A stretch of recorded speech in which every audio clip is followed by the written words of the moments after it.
Overwatch on release was one of the most hype and popular games ever, getting Game of the Year in 2016. However, it has made many issues after, which correlates to Overwatch 2's release and was continued on after it.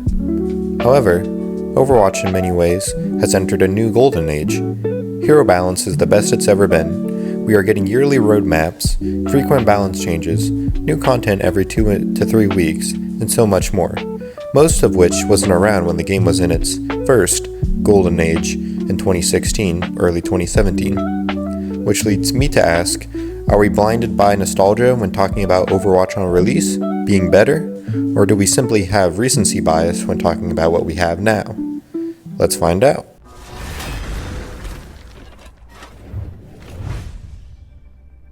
Hey guys, welcome back to another Overwatch video, and today we'll be talking about whether the current state of Overwatch is better than it was on release, and the year after. Make sure to like, subscribe, check out my Twitch and bio, and let's just get right into it. My goal in looking at these two states of Overwatch, now and 2016, mid-2017, is to be as objective as possible, because both nostalgia and recency bias are fairly subjective things.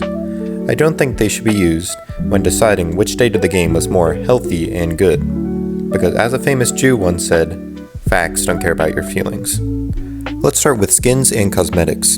When the game first came out, and through all of Overwatch 1, skins were extremely easy to get.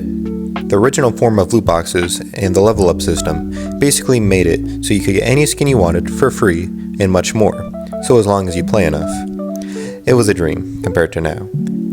However, most new skins would only come out at the seasonal events that would happen roughly every 2 to 3 months, and only for a handful of characters at a time. Remember, I am debating the state of the game here, and not which game had better benefits on launch, because if we factor every benefit the first had on launch, it would be unfair, as Overwatch 2 also had launch-specific content drops. Overwatch 1's skin system is extremely awesome for about a few months till you have played enough to get the skins you want. Long term, it was not designed for success, and that's obviously why they changed it.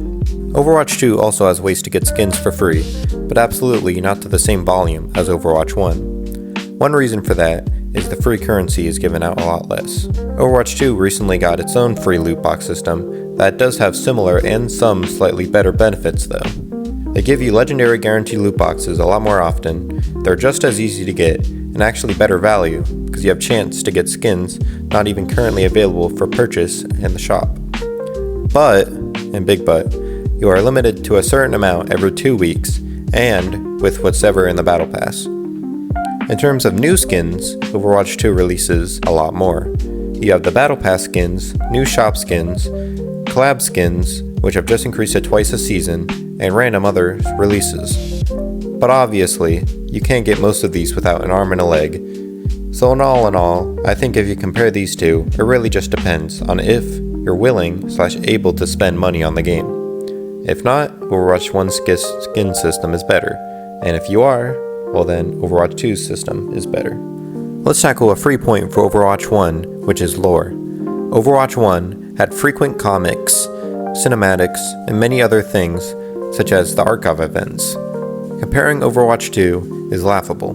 We have 1 to 2 comments releasing per season, but usually they just introduce the new heroes instead of expanding on the wider story as Overwatch 1 would do.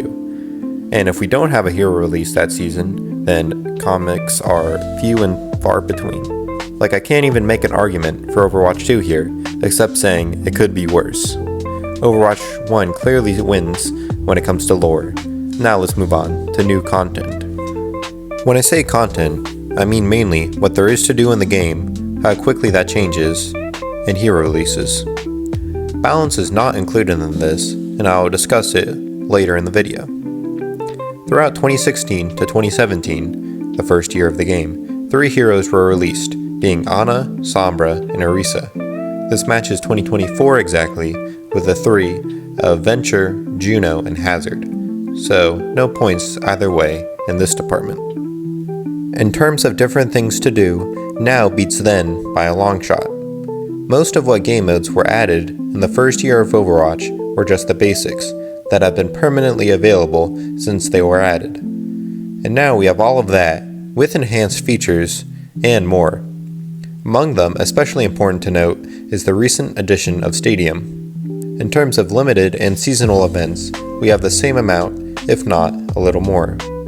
However, the quality is definitely not the same as the first wave of Overwatch 1 seasonal events, like Archives and Junkenstein's Revenge. So then, the debate comes down to quality versus quantity. But I still think Archives beats anything we have added recently in terms of limited time events. We do indeed have our own PvE missions, but those are paid only, and we are definitely not getting more. Now when it comes down to balance patches, they are definitely quicker now. Overwatch 1 was notorious for slow balance patches, and even in the maiden year, it was no different. Patches would often be 4 to 5 week intervals, and sometimes wouldn't even have that much in terms of hero changes, because remember, they were still adding all the things that we take granted for today, so balance was just another thing they had to do on top of that. Compared to now, where the standard is 2 to 3 weeks, and we get complete patches for 2 different modes now, being the regular 5v5 and Stadium, and even 6v6 changes occasionally. And what often happens is they will release a hotfix patch within a week to 10 days after the patch to readjust a few heroes. So in terms of how quickly things change, Overwatch 2 wins in this easily. However, just because things change quickly doesn't mean it's good, which is why in this section we will be discussing balance quality. And in terms of long-term balance health, right now is probably the best that game has ever been.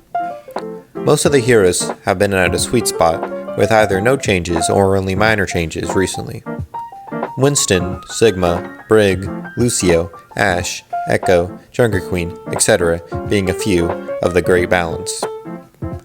On top of that, we've seen a good variety played in the pro play, with even Lifeweaver and Moira making multiple appearances. Yes, it isn't perfect, as having perfect balance is nearly impossible. When releasing a hero, they are almost always overtuned for the duration of the season. We have seen this with Juno, Hazard, and now with Freya too. Alongside them, we have the permanent problem heroes like Roadhog, Sombra, Mercy, etc.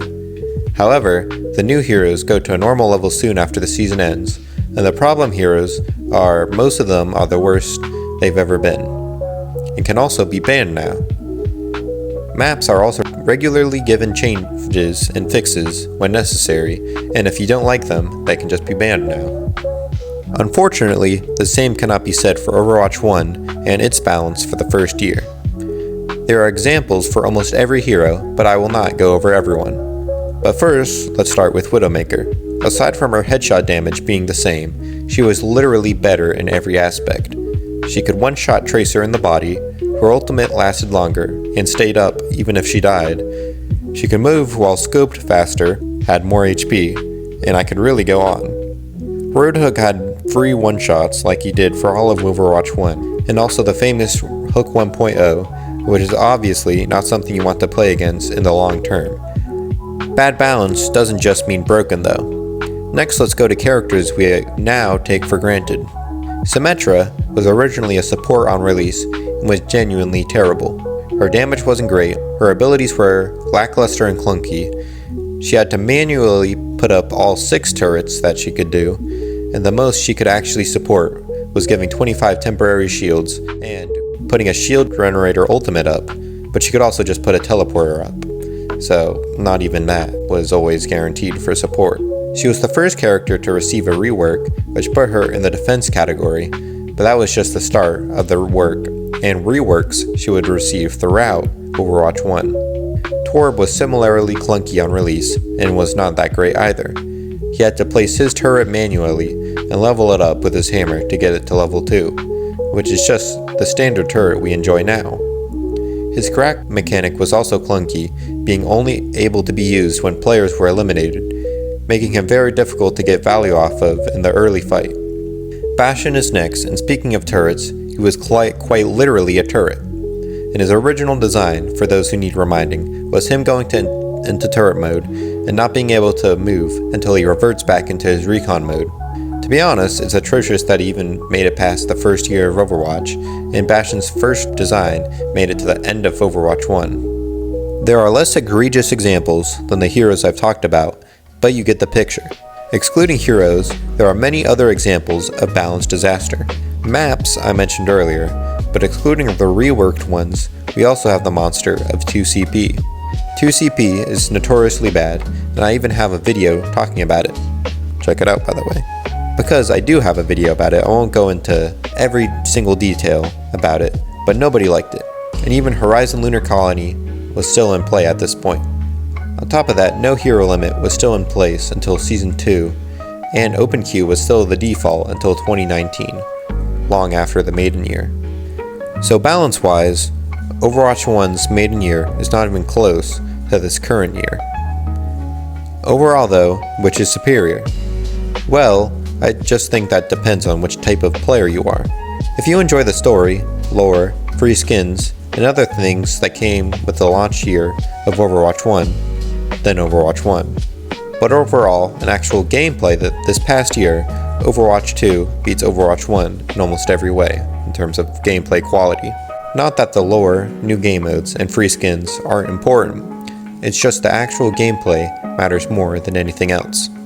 Of course, it would be optimal to just combine the best aspects of these two sides of the game. Hopefully this is what happens. My name is Excel, thanks for watching this far. Make sure to like, comment, subscribe, follow my Twitch, check out my Twitter, and have a great day. Goodbye.